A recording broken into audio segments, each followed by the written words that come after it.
Bonjour à toutes et à tous et bienvenue sur ma chaîne Oneness Intuition. Aujourd'hui, on va découvrir ensemble les énergies générales pour les lions pour le mois de novembre 2025. Alors, je vous invite à vous installer confortablement, à prendre le temps de respirer un instant et à laisser ce message venir à vous comme un miroir de votre propre évolution. Alors, ce message n'est pas là pour prédire, mais vraiment pour éclairer. Il vous parle de vous, de votre chemin et des forces qui vous accompagneront en novembre. On va commencer tout de suite avec la première carte qui représente votre énergie principale. Et nous avons la force. Donc la force est votre carte maîtresse. Voilà, on voit ce lion là dessiné sur son visage avec l'agneau. Donc elle porte votre essence même, c'est-à-dire le courage, la passion et la ténacité, mais aussi la douceur dans la puissance, représentée donc par cet agneau. En novembre, vous êtes appelé à maîtriser votre feu intérieur, vraiment à canaliser votre énergie au lieu de la disperser.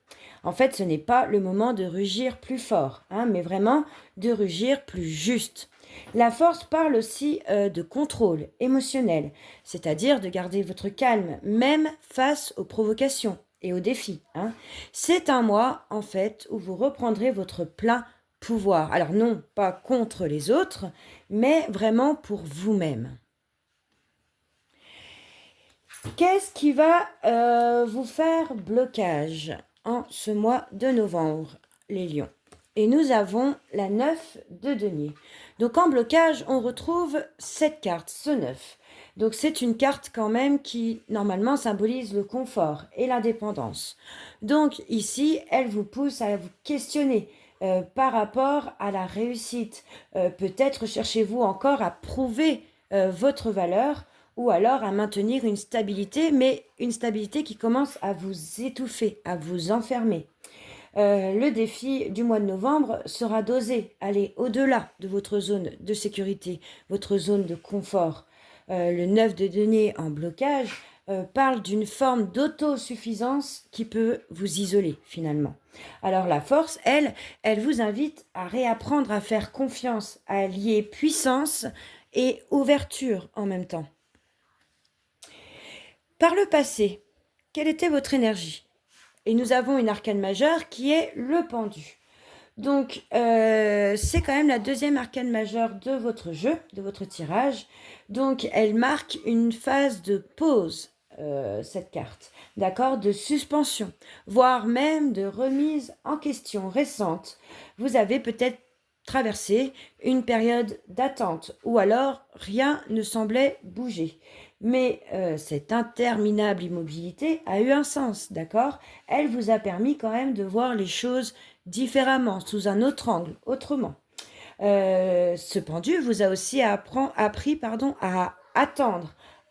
Il vous a appris la patience, le lâcher-prise. Et en novembre, avec la force en énergie principale, vous reprenez enfin le mouvement. Mais voilà, avec plus de conscience. Vous ne foncerez plus tête baissée. Vous avancerez, mais en sachant pourquoi. D'accord? Parce que vous aurez vu les choses sous un autre angle, différemment. Pour votre futur proche, qu'est-ce que nous avons? Et nous avons le cavalier de coupe. Donc, dans le futur proche, il y a là une belle énergie d'ouverture émotionnelle, de romantisme et de sincérité qui arrive. C'est le retour du cœur après la maîtrise. Ce cavalier peut annoncer une proposition, un rapprochement, ou alors simplement une envie de vivre à nouveau avec passion. Mais attention, il ne s'agit pas de courir après l'émotion. Il s'agit vraiment d'aimer avec équilibre. Le pendu a calmé vos excès, il vous a mis en pause, il vous a mis en temps de suspension, d'accord? La force, elle, vous a recentré et maintenant le cavalier vous permet, lui, de rayonner à nouveau. Ensuite, quel est le message de l'inconscient? Et nous avons le 5 de bâton. Alors votre inconscient, lui, il est en tension avec ce 5 de bâton. Car cette carte représente la lutte intérieure, la rivalité, la comparaison. Il montre un besoin de reconnaissance, une envie en fait de prouver quelque chose. Alors peut-être à vous-même avant tout, hein, mais ce conflit intérieur-là, il n'est pas négatif, il ne faut pas que vous le voyez comme ça. En fait, le 5 de bâton, c'est un moteur, hein, mais voilà, il doit être canalisé. Hein. La force, encore une fois, vous invite à dompter ce feu, hein, vraiment à transformer la compétition en créativité, si je peux dire. Ensuite, quel est le conseil du tarot? Et nous avons le 10 de bâton. Donc en fait, le 10 de bâton, lui, il vous conseille de déposer la charge, de déposer le fardeau. Hein. Vous avez tout porté, comme ce bœuf-là, hein, qui porte toutes ses charges sur son dos. Donc voilà, vous avez tout porté, souvent seul, hein, et puis souvent pour tout le monde. Mais là, le 10 de bâton vous conseille qu'il est temps de relâcher la pression, vraiment d'apprendre à déléguer, d'apprendre à respirer. Vous n'avez pas à tout faire. Vous pouvez être fort, d'accord, mais sans vous en épuiser, d'accord. Là, c'est le moment en fait de choisir vos batailles et vraiment de garder votre énergie pour ce qui compte vraiment, hein, pour vous. Ensuite, quelle est votre carte pour le présent? Et nous avons un magnifique as de bâton. C'est une très belle carte, hein, pour le présent. Parce que l'as de bâton, c'est la flamme du renouveau. C'est l'inspiration, c'est la création, c'est le désir d'agir. En fait, vous retrouvez votre élan vital. Hein. C'est une carte de feu, hein, l'as de bâton. Hein. C'est l'étincelle, c'est le feu naissant, vous voyez.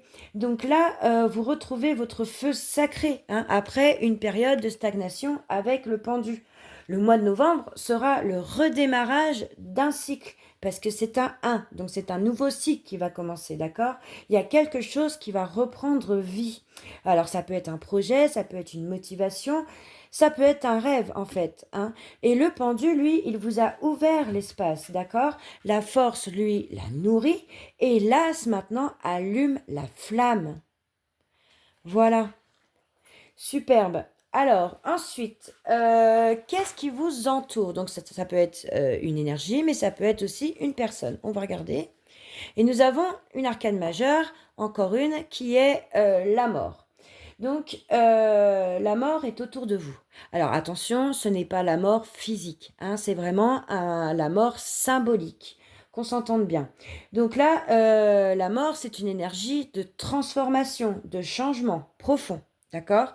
Peut-être que votre entourage, il évolue, qu'une situation prend fin, hein, ou qu'un lien se transforme.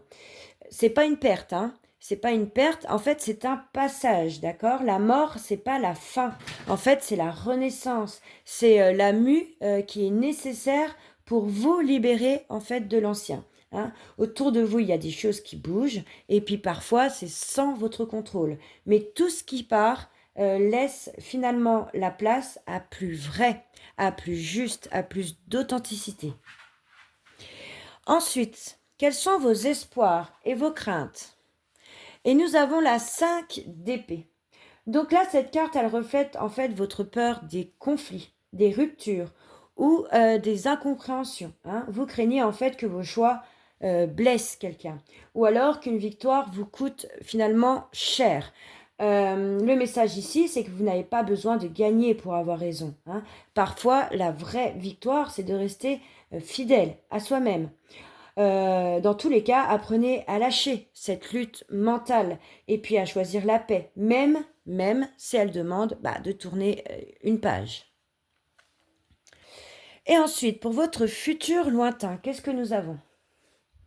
Et nous avons les amoureux. Encore une arcane majeure. Hein. Donc il y a quand même 4 arcanes majeures sur votre tirage pour le mois de novembre. Donc les amoureux, c'est une magnifique conclusion, hein, pour ce tirage. Parce que cette carte, elle parle de choix, elle parle d'union, elle parle de justesse émotionnelle. Mais elle parle aussi d'ailleurs de l'accord entre le cœur et la raison. Hein. Et puis après toutes ces épreuves, vous atteignez un point d'équilibre avec les amoureux. C'est la réconciliation avec vous-même. C'est le retour du cœur grand ouvert. Ce choix n'est pas extérieur, hein, c'est le choix de vivre pleinement aligné en fait avec qui vous êtes. Hein. Tout ça, vous le faites pour vous. Vous avez la force en énergie principale, hein. Donc vraiment, là, tout ce que vous allez faire, ça va être pour votre feu intérieur, pour vous-même. Donc ce tirage de lion-là est une ascension intérieure, hein. Il commence donc avec la force, qui est un symbole de puissance maîtrisée, d'accord? Il passe ensuite par le pendu, qui vous donne une pause qui est nécessaire pour que vous compreniez bien où vous allez, d'accord? Et pourquoi vous y allez. Ensuite, on va passer par le pendu, par la mort, pardon, pour vous libérer, hein. Et puis, on s'achève sur les amoureux qui, eux, réunifient le cœur. Donc, ces 4 arcanes, elles racontent une vraie renaissance, hein, celle d'un lion qui ne rugit plus pour dominer, d'accord, mais vraiment pour vibrer. Le feu du bâton traverse d'ailleurs tout le tirage, hein. On a l'as qui est ici, on a ensuite le 5 et puis on a ensuite le 10, donc As, 5, 10. Il montre vraiment la transformation d'une énergie brute en lumière créatrice, hein. En fait, vous passez de la tension à l'action, du poids à la passion. Voilà, mes chers lions. Écoutez, le mois de novembre sera un tournant, hein, de puissance intérieure. Vous apprendrez à canaliser votre feu, à choisir vos combats et puis à avancer avec plus de clarté et de cœur. La force vous donne le courage, la mort vous libère, les amoureux vous ressentent sur l'essentiel, l'amour vrai, la paix intérieure, d'accord? Et souvenez-vous que la vraie force est de savoir quand avancer et puis quand lâcher. Voilà mes amis lions. Écoutez, si ce message a résonné avec vous, pensez à liker, à vous abonner. Et puis, je vous embrasse. Prenez soin de votre feu, hein, il est important. Et on se retrouve très bientôt pour vos énergies du mois de décembre.